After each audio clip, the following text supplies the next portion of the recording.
الحمد لله نحمده ونستعينه ونستغفره ونؤمن به ونتوكل عليه ونعوذ بالله من شرور أنفسنا ومن سيئات أعمالنا من يهده الله فلا مضل له ومن يضلل فلا هادي له ونشهد أن لا إله إلا الله وحده لا شريك له ونشهد أن سيدنا وسندنا ونبينا ومولانا محمدا عبده ورسوله صلى الله تعالى عليه وعلى آله وأصحابه أجمعين أما بعد فأعوذ بالله من الشيطان الرجيم بسم الله الرحمن الرحيم وآت ذا القربى حقه والمسكين وابن السبيل وقال رسول الله صلى الله عليه وسلم عليكم بالجلوس على الطرقات صدق الله وصدق رسوله النبي الكريم ونحن على ذلك لمن الشاهدين والشاكرين والحمد لله رب العالمين. درود شریف پڑھیں. اللهم صل على محمد وعلى آل محمد كما صليت على إبراهيم وعلى آل إبراهيم إنك حميد مجيد. اللهم بارك على محمد وعلى آل محمد كما باركت على إبراهيم وعلى آل إبراهيم إنك حميد مجيد. میرے محترم دوستوں، بھائیوں اور بزرگوں، اللہ رب العزت کا بہت بڑا احسان ہے کہ ہمیں اشرف المخلوقات میں انسانیت کے دائرے میں اللہ نے پیدا فرمایا اور پھر اس دائرے میں زندگی کے گزارنے کا جو سلیقہ ہے، طریقہ ہے، ترتیب ہے، وہ بھی اللہ پاک نے جناب رسول اللہ صلی اللہ علیہ وسلم کی برکت سے اس آخری امت کو سکھائے ہیں. انسان جب ایک ماحول اور معاشرت میں رہتا ہے، مل جل کر رہتا ہے، اس قرب کی وجہ سے اس کے ذمے بہت سارے حقوق لازم ہو جاتے ہیں. اس کے وجود سے دوسرے کو تکلیف نہ ہو اور دوسرے کے وجود سے اس کو تکلیف نہ پہنچے. اور یہ اسی صورت میں ممکن ہے کہ جب بندے کو یہ بات معلوم ہو کہ مجھے ایک گھر میں رہنے والے، مجھے ایک کمرے میں رہنے والے، مجھے اپنے پڑوس میں رہنے والے اور مجھے اپنے محلے میں، ماحول میں رہنے والوں کے ساتھ کیسے رہنا ہے، ان کو اپنے وجود سے راحت اور سکون کیسے پہنچانی، بلکہ ایک انسان کو یہ بھی پتا ہو کہ میرے ساتھ میرے ماحول میں انسان تو انسان ہے، اگر حیوان بھی رہتے ہیں، جانور بھی رہتے ہیں، پرندے بھی رہتے ہیں، تو ان کے ساتھ میرا رہن سہن اور معاملات کیسے ہونے چاہیے. پچھلے جمعات میں آپ کے سامنے کچھ بات آئی کہ انسان پر جو حقوق اللہ پاک نے لازم فرمائے ہیں، ان میں سب سے بڑا اور پہلا حق تو اس کے والدین کا ہے. پھر دوسرا حق جو ہے وہ قریبی رشتہ داروں کا ہے، جس میں شوہر ہے، بیوی ہے، بہن ہے، بھائی ہے، باقی محارم رشتے ہیں. تیسرا حق وہ انسان کے پڑوس کا ہے، جو آپ کے قریب رہنے والے ہیں، جن سے آپ کا روز کی بنیاد پر آمنا سامنا ہے۔ چوتھا حق آپ کے معاشرے اور سوسائٹی میں رہنے والے ہر فرد کا ہے، چاہے وہ مسلمان ہے، چاہے وہ رشتہ دار ہے، چاہے وہ کافر ہے، اس کا بھی حق ہے۔ اس کے بعد جو حق ہے وہ انسان کے ذمے ان حیوانات کا ہے جو ہمارے ماحول میں، ہماری زندگی میں بعض دفعہ ہمارے قریب رہتے ہیں۔ بعض جانور وہ ہیں جو پالتو بھی ہے، حلال بھی ہے، ہمارے گھروں میں ہمارے ساتھ ہوتے ہیں، اور بعض جانور وہ ہیں کہ جو ماحول میں تو ہے لیکن حلال نہیں ہے، ہماری چار دیواری میں ہمارے ساتھ اندر نہیں رہتے۔ تو ان حیوانات کے حقوق بھی آپ علیہ الصلاۃ والسلام نے اپنی امت کو سکھائے ہیں، اور صرف زبانی نہیں سکھائے بلکہ اپنے عمل سے امت کو بتایا ہے کہ ایک پرندہ ہے تو اس کو تکلیف نہیں دینی، اس کے انڈوں کو، اس کے بچوں کو نقصان نہیں پہنچانا۔ ایک جانور ہے جس نے آپ کی بڑی خدمت کی ہے، آپ کا بوجھ اٹھایا ہے، تو آپ پر لازم ہے کہ اب آپ اس کے گھاس، چارے، پانی کا خیال رکھیں گے، آپ اس کو صحیح جگہ پر باندھیں گے، کھلے عام نہیں چھوڑ دیں گے۔ تو کتنا مبارک اور خوبصورت دین ہے دوستوں، کہ جس نے ہمیں اشرف المخلوقات کا منصب دینے کے بعد جانور اور حیوان کے حقوق بھی بتائے، سکھائے۔ اس سے متعلق کچھ باتیں بڑی اہم بھی ہیں اور ہمیں وہ سمجھنی بھی چاہیے۔ ایک مسئلہ تو یہ ہے کہ وہ جانور جو ہماری ضروریات زندگی کا حصہ ہے، اب چاہے وہ زندگی کا حصہ اس طور پر ہے کہ ہم اس کے دودھ سے فائدہ اٹھاتے ہیں، اس کے گوشت سے فائدہ اٹھاتے ہیں، ان کو بیچ کر ان سے پیسے کما سکتے ہیں، ایک تو وہ جانور۔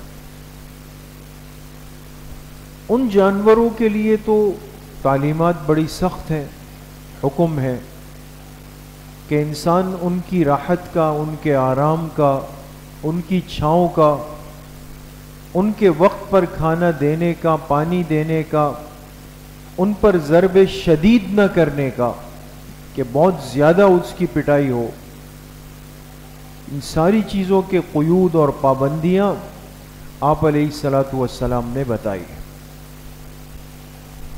اس لیے بعض دفعہ ہم دیکھتے ہیں کہ ایک مالک ہے اور جانور تھوڑا سا بدک جائے تو اس کو اتنی بری طرح پیٹتا ہے کہ جیسے شاید یہ پتھر کا بنا ہوا ہو۔ یہ سخت منع ہے، ایسا نہیں کرنا چاہیے، اس میں احتیاط ضروری ہے۔ یا اسی طریقے سے اپنے لیے تو ترتیب بنا دی لیکن جانور کو لا کے دھوپ میں کھڑا کر دیا، اب اس پہ دھوپ پڑ رہی ہے، اس پہ بارش برس رہی ہے، نیچے پانی کھڑا ہوا ہے، نیچے کیچڑ بنی ہوئی ہے، میں اس کی پرواہ نہیں۔ تو یاد رکھیں ان سب چیزوں کے بارے میں بندے سے مسئولیت ہے، اس سے پوچھا جائے گا۔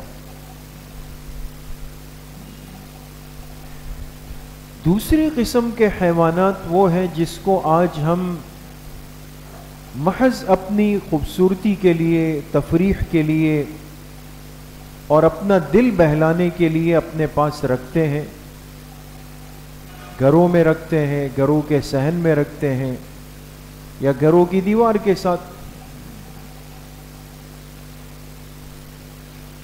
اس میں یاد رکھیں کہ ایک بنیادی شرط یہ ہے کہ وہ ایسا جانور یا ایسا پرندہ ہو جو ہمارے ماحول اور موسم میں رہ بھی سکتا. بعض دفعہ آپ نے دیکھا ہوگا کہ بیرون ملک کے، بیرون دنیا کے پرندے آ جاتے ہیں، خوبصورت ہوتے ہیں، آپ مارکیٹ گئے، بیچنے والے نے آپ کو پکڑا دیے کہ بھئی یہ فلاں جگہ کے پرندے. لیکن اب مسئلہ یہ ہے کہ وہ سرد ممالک سے آئے ہیں، ہمارے ہاں موسم تقریباً گرم ہے، وہ 1 ہفتہ 10 دن سے زیادہ اس کی عمر نہیں ہو سکتی آپ کے موسم میں، لہذا آپ نے اس کا پورا خیال رکھنے کی کوشش کی، لیکن یہ ماحول، یہ موسم، یہ ایٹماسفیئر اس کے موافق ہی نہیں تھا، لہذا وہ چند دن کے بعد مر گیا. تو فقہاء نے لکھا کہ پہلی شرط یہ ہے کہ انسان ایسے جانور اور پرندے کو پال سکتا ہے جو ہمارے ماحول میں جی بھی سکے، یہاں کے موسم سے مناسبت بھی رکھے. دوسری شرط یہ ہے کہ چونکہ یہ سب جنگلی حیوانات ہیں، جنگلات کے ہیں، ان کو اللہ پاک نے قدرتی ماحول دیا ہوا ہوتا ہے، کھلی فضا میں اڑتے ہیں، درختوں پہ بیٹھتے ہیں، گھونسلے بناتے ہیں، سب چیزیں کرتے ہیں. لیکن اس شہری زندگی میں آپ ان کو کتنی بڑی جگہ دے دیں گے؟ آپ نے تو لا کے پنجرے میں اس کو بند کرنا ہے نا. اب اس پرندے کی زندگی اڑان پر ہے کہ اس نے اڑ کر یہاں بیٹھنا ہے، وہاں بیٹھنا ہے، یہاں بیٹھنا ہے، یہاں بیٹھنا ہے. اب جب وہ اڑتا ہے تو جا کے پنجرے کے سامنے دیوار سے ٹکرایا، پھر یہاں ٹکرایا، پھر یہاں ٹکرایا. اب اس کے لیے جتنی جگہ درکار ہے وہ ہے ہی نہیں. چاہے آپ اس کے لیے بہت خوبصورت پنجرا بنا لیں، کھانے پینے کی طرح طرح کی چیزیں رکھ دیں، اس کی ویکسینیشن کریں، سب کچھ کریں، لیکن اس پرندے کی حیات کے لیے جتنی جگہ درکار ہے وہ ہمارے پاس ہے نہیں. تب بھی منع ہے، تب بھی ہم اس کو نہیں رکھ سکتے. ہاں بہت سارے پرندے ایسے ہیں کہ جنہیں اللہ نے یہ خصوصیت دی ہوتی ہے کہ وہ جنگلی حیات تو ہیں لیکن وہ چھوٹی جگہ میں بھی پروان چڑھ جاتے ہیں. اور سب سے زیادہ ماہرین حیوانات نے لکھا ہے کہ یہ خاصیت کس میں ہے؟ طوطے کے اندر. آپ دیکھیں بڑا طوطا ہوگا، یہ گرے پیرٹ ہوتے ہیں، یہ مکاؤ ہوتے ہیں. اب یہ بڑے طوطے ہیں، کھلی جگہ پر بیٹھتے تب بھی جیتے ہیں، آپ اس کو چھوٹے سے پنجرے میں بند کر لیں وہاں بھی بیٹھے ہوتے ہیں. اس کے جسم میں اللہ نے یہ خاصیت اور صلاحیت رکھی ہے کہ یہ جی سکتا ہے. تو اگر ایسے پرندے ہیں، ایسے جانور ہیں جو چھوٹی جگہ پر پنجرے کے اندر آپ کے موسم ماحول سے موافقت رکھتے ہیں تو انسان اس کو پال سکتا ہے، کوئی حرج نہیں ہے اس کے اندر. لیکن پھر شرط یہ ہوگی کہ آپ وقت پر اس کے دانے پانی کا، اس کی خوراک کا خیال رکھیں اور اس کی خوراک سے آپ واقفیت بھی رکھتے ہو. اب ظاہر سی بات ہے کہ طوطا ہے تو اس کو تو باجرہ نہیں دے سکتے، اس کو کیا کھلائیں گے؟ چڑیا ہے، اس کی غذا کیا ہے؟ کبوتر ہے، اس کی غذا کیا ہے؟ مختلف پرندے ہیں، ان کی غذا کیا ہے؟ یہ بھی تو ایک مستقل ایک علم ہے، سیکھنا پڑتا ہے. تو بعض دفعہ انسان شوق تو رکھتا ہے کہ میں پرندے پال لوں، میں جانور پال لوں، لیکن نہ اس کے پاس اس جانور پرندے کے مناسب موسم ہے، یا چلے موسم ہے لیکن جگہ نہیں ہے، یا جگہ بھی ہے موسم بھی ہے تو اس کو یہی نہیں پتا کہ یہ پرندہ یہ جانور کھاتا کیا ہے، یہ پیتا کیا ہے، گرمی سردی کا فرق کیا ہے اس کے اندر. بس لا کے اس کو رکھ دیا، 3-4 دن اس نے آوازیں نکالی، 5ویں دن وہ آدموا ہو کے دنیا سے چلا گیا.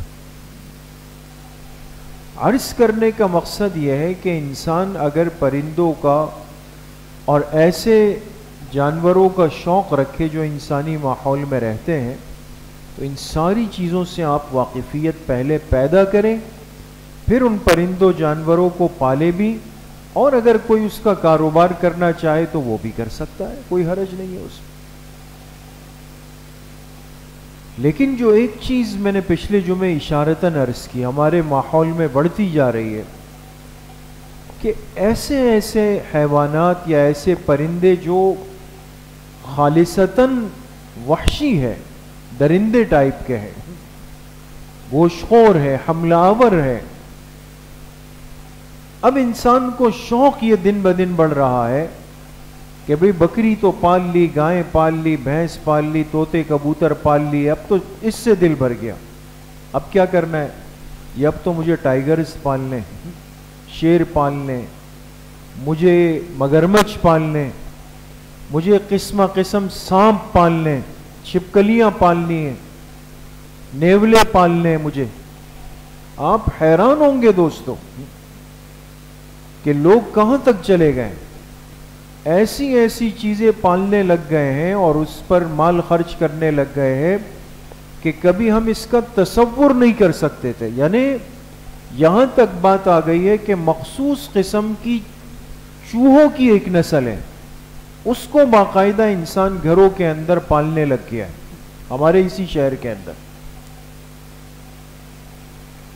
اب شیر کی بریڈنگ ہو رہی ہے، فارمنگ ہو رہی ہے۔ اب جناب علی اپنے بڑے گھر ہیں، صوفے پہ اپنے ساتھ شیر بٹھایا ہوا ہے، چیتا بٹھایا ہوا ہے، مگرمچھ بٹھایا ہوا ہے، سانپ بچھو اپنے ساتھ بٹھائے ہوئے، اور اس پہ خوش ہو رہے ہیں کہ دیکھیں ہم نے اتنی ٹریننگ دی اس کو کہ اب جو ہے شیر جو ہے وہ ہمارے ساتھ رہتا ہے، چیتا ہمارے ساتھ رہتا ہے، اور یہ اژدہے جو ہے یہ ہمارے ساتھ رہتے ہیں۔ یاد رکھیں کہ ایسا کرنا قطعی طور پر ہمارے دین کے اندر انتہائی ناپسندیدہ ہے، اور حدیث پاک میں جناب رسول اللہ صلی اللہ علیہ وسلم نے ایک تربیت کی بات بیان فرمائی، فرمایا لا تجلسوا علی جلود السباع، ایک روایت اس طرح ہے، ایک میں ہے لا تلبسوا جلود السباع۔ اور کیجئے گا دوست، فرمایا کہ درندوں کی کھال پر اپنی بیٹھک نہ بناؤ، یا درندوں کی کھال کو اپنا لباس نہ بناؤ۔ کیوں؟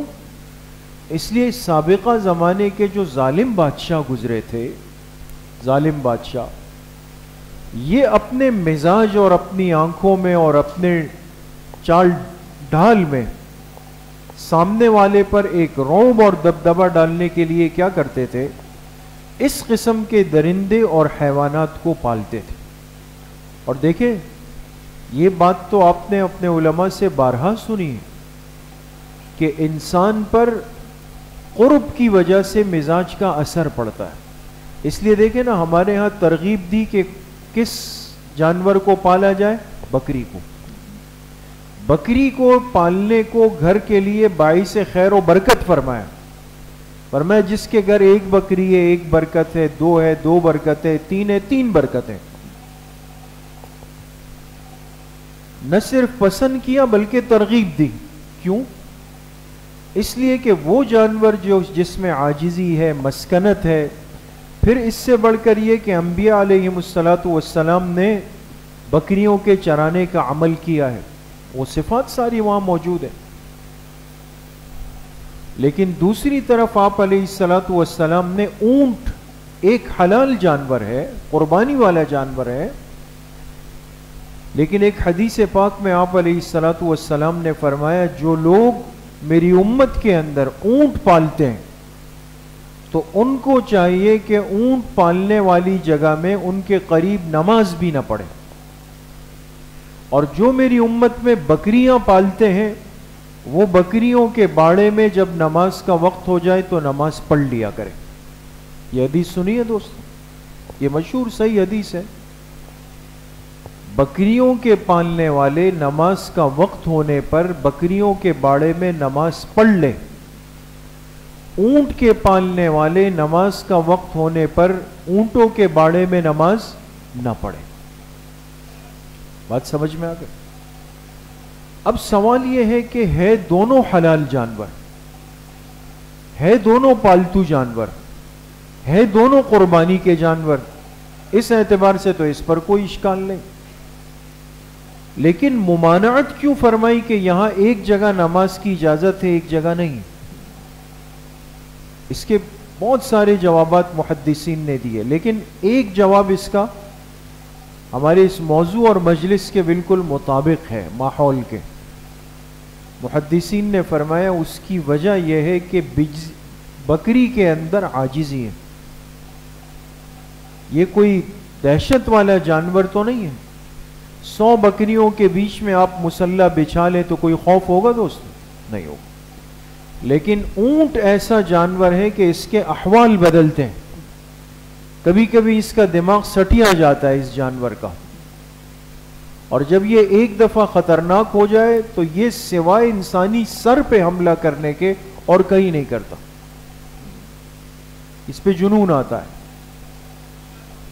جی تو اب اس کے دل میں کینہ ہے، ایک دفعہ مالک نے ڈنڈا مار دیا اس کو، ایک دفعہ مار دیا۔ حیات الحیوان میں علامہ دمیری رحمۃ اللہ علیہ نے لکھا ہے یہ اپنے مارنے والے کی تصویر دماغ میں رکھتا ہے، جب موقع ملے گا اپنے مالک کو مار ڈالے گا۔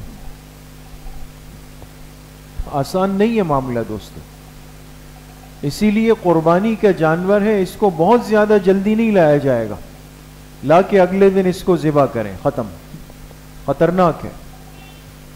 آپ علیہ الصلوۃ والسلام نے امت کی تربیت فرمائی کہ جہاں اونٹوں کا باڑا ہو اس کے اندر نماز نہیں پڑھو۔ کیوں؟ اس لیے کہ ایسا نہ ہو تم نماز کے اندر مشغول ہو جاؤ اور ماشاءاللہ سے اونٹ کی لات تو دوسری منزل تک پہنچتی ہے، تو اس نے اگر دوران نماز رسید کر دی تو نماز سے نماز جنازہ، فرق سمجھ میں آ گیا دوست۔ ہر جانور اس قابل بھی نہیں کہ انسان اس کو پالے یا اس کو زیادہ اس کے قریب رہے چاہے وہ حلال ہے۔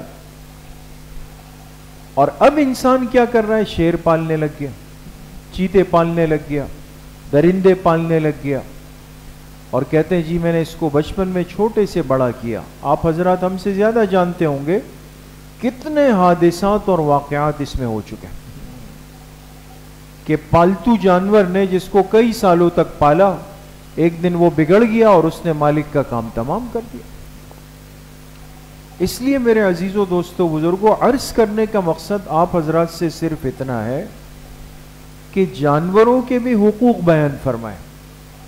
یہ مزاج اپنی زندگی میں کبھی مت لائیں، چاہے دنیا کسی طرف جا رہی ہو، کہ بھئی فلاں نے اپنے گھر میں یہ چیز پالی ہوئی ہے، فلاں نے یہ پالی ہوئی ہے، فلاں نے یہ پالی ہوئی ہے، لہٰذا ہم بھی پال لیتے ہیں، ہمارے پاس تو جگہ بھی ہے، کھلا صحن ہے، کھلا فارم ہاؤس ہے۔ ان چیزوں کو ناپسند کیا گیا دوست، منع کیا گیا۔ اسی طریقے سے اب جانوروں کے بعد جو حق فرمایا گیا،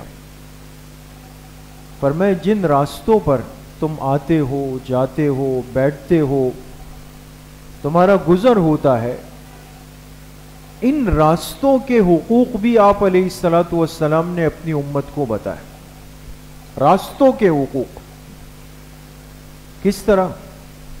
حضرت ابو سعید خدری رضی اللہ عنہ فرماتے ہیں ہم بیٹھے ہوئے تھے، آپ علیہ الصلوۃ والسلام نے فرمایا علیکم بالجلوس علی الطرقات، فرمایا وہ راستے جو عام لوگوں کی گزرگاہ ہو، جس سے عام لوگوں نے آمد و رفت کرنی ہے، اس پر بیٹھنے سے گریز کرو، مت بیٹھو۔ ایک صحابی کھڑے ہو گئے، عرض کیا رسول اللہ صلی اللہ علیہ وسلم ما لنا بدن، ما لنا بدن، ہمارے پاس اور کوئی چارہ ہی نہیں ہے۔ کیا مطلب تھا اس جملے کا؟ کہ ہمارے گھر اتنے وسیع نہیں کہ جس میں ہم اپنے مہمان کو لا سکیں، ہم ہر وقت بیٹھ سکیں، بہت سارے کام ہوں گے تو گھر میں نہیں ہو سکتے، باہر تو نکلنا پڑے گا بات چیت کے لیے، ملاقات کے لیے۔ تو آپ علیہ الصلوۃ والسلام نے فرمایا اگر تمہیں باہر نکلنا ہی پڑے تو پھر کیا کرو؟ فَأَعْطُوا الطَّرِيقَ حَقَّهُ، پھر راستے کو اس کا حق دینا تم پر لازم ہے۔ پھر وہ صحابی کھڑے ہوئے، فَمَا حَقُّ الطَّرِيقِ عَلَيْنَا، راستے کا حق ہم پر کیا ہے؟ آپ علیہ الصلوۃ والسلام نے فرمایا غض البصر وکف الاذى عن الطریق ورد السلام والامر بالمعروف والنہی عن المنکر۔ 5 باتیں ارشاد فرمائیں۔ کتنی باتیں؟ 5 باتیں۔ دیکھیں راستے کے حقوق ہیں، اور کتنی کام کی باتیں۔ اگر مجھے گھر سے نکل کر باہر راستے میں آنا ہی ہے، بیٹھنا ہی ہے، کھڑا بھی ہونا ہے، تو پھر مجھے 5 باتوں کا دھیان رکھنا ہے دوست۔ سب سے پہلی چیز کیا فرمائی؟ سب سے پہلی بات ادب، غض البصر، فرمایا اپنی نگاہوں کی حفاظت کرو گے۔ اب راستے پر تو بیٹھ گئے، جیسے آپ نے دیکھا ہوگا کوئی دائیں بیٹھا ہوا ہے، کوئی بائیں بیٹھا ہوا ہے، کوئی نکڑ پہ بیٹھا ہوا ہے، کوئی کھڑا ہوا ہے۔ اتنا مسئلہ ہوتا ہے کہ آپ کے لیے مستورات کے ساتھ جانا دوبھر ہو جائے گا، آپ نہیں جا سکتے۔ وہ شور مچ رہا ہے، وہ گالم گلوچ ہو رہی ہے، وہ بھاگ دوڑ ہو رہی ہے، وہ بے تکلفی کا ماحول ہے، آپ نہیں جا سکتے۔ دوسرا، ہر گزرنے والے کو یا گزرنے والی کو دیکھنا آج ایسا ہے جیسے ہمارا حق ہے، بس بیٹھ کے دیکھیں گے، تماشا کریں گے۔ گاڑی میں آپ بیٹھے، برابر والی گاڑی میں ضرور جھانکنا ہے مجھے۔ آداب زندگی اور انسانی آداب کے خلاف ہے دوست۔ مسلمان ایسا نہیں ہے کہ اس کی آنکھیں بھٹکی ہوئی ہو کہ وہ ہر چیز کو دیکھے گا، نہیں۔ یہ تو راستے کا پہلا حق ہے کہ غض البصر، آپ کھڑے ہو گئے، اب آپ نے اپنی نگاہوں کو کنٹرول رکھنا ہے۔ آپ کو محسوس ہوا کہ مستورات آ رہی ہے، اپنا رخ تبدیل کر دیں، آپ دوسری طرف ہو جائیں۔ اب یہ نہیں ہوتا۔ اور میں ایک بات ضمناً اور عرض کروں گا دوستو، جو ہم سب کو سیکھنی چاہیے۔ یہ تو راستے ہو گئے نا، آج کل شادیوں کا موسم ہے، تقریبات ہیں، شادی ہالز میں جانا ہوتا ہے۔ اچھا، ایک وقت ذرا بہتر تھا کہ مستورات کا راستہ دخول کا الگ ہوتا تھا، مردوں کا الگ ہوتا تھا، اب نہیں ہے۔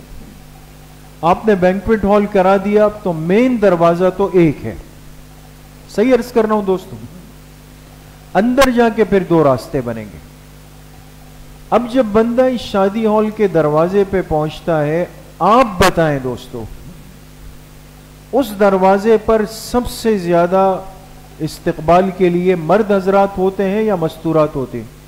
مرد کھڑے ہوئے۔ نوجوان لڑکوں کو اپنے خاندان کے ہم لا کر کے شادی ہال کے دروازے پر استقبال کے لیے کھڑا کر دیتے ہیں۔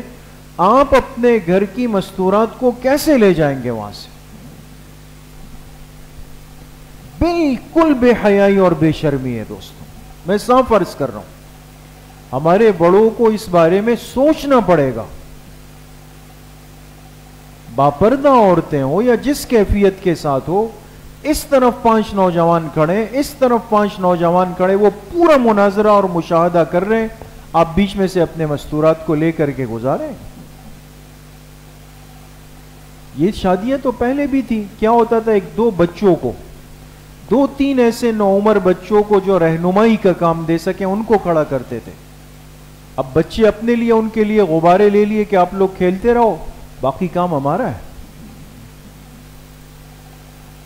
یہ چیزیں غلط ہے دوستو، غلط ہے، ان کی اصلاح ہونی چاہیے، اور یہ بڑوں کو طے کرنا چاہیے کہ آپ شادی ہال میں جانے سے پہلے ذمہ داری لگائے 3-4 ایسے بچے جو 8 سال سے 12 سال کے درمیان ہو کہ بیٹا آپ لوگ دیکھتے رہو، کسی کو تکلیف پریشانی ہو تو رہنمائی کریں۔ تو غیرت کے خلاف اب سب تماشبین کھڑے ہوتے ہیں، آپ جائیں گاڑی میں، وہاں اترے، ان کے بیچ سے جیسے ایک فوج کا استقبال ہو رہا ہے۔ دوسرا ادب بتایا وَكُفُّ الْأَذَى عَنِ الطَّرِيقِ، راستے سے تکلیف دہ چیز کو آپ ہٹا دو۔ اب راستے سے تکلیف دہ چیز کو ہٹانے کا کیا مطلب ہے اور اس کا طریقہ کار کیا ہوگا؟ آج کل ہمارے اندر اس اعتبار سے کیا کمزوری آ گئی ہے، کس کس بات کی اصلاح کی ضرورت ہے، یہ بھی بہت اہم باتیں ہیں۔ انشاءاللہ وقت ختم ہے، آئندہ جمعہ انشاءاللہ اس پہ کچھ بات کریں گے۔ اللہ کریم مجھے بھی آپ سب کو صحیح عمل کی توفیق نصیب فرمائے۔ الحمدللہ رب العالمین والصلاة والسلام علیہ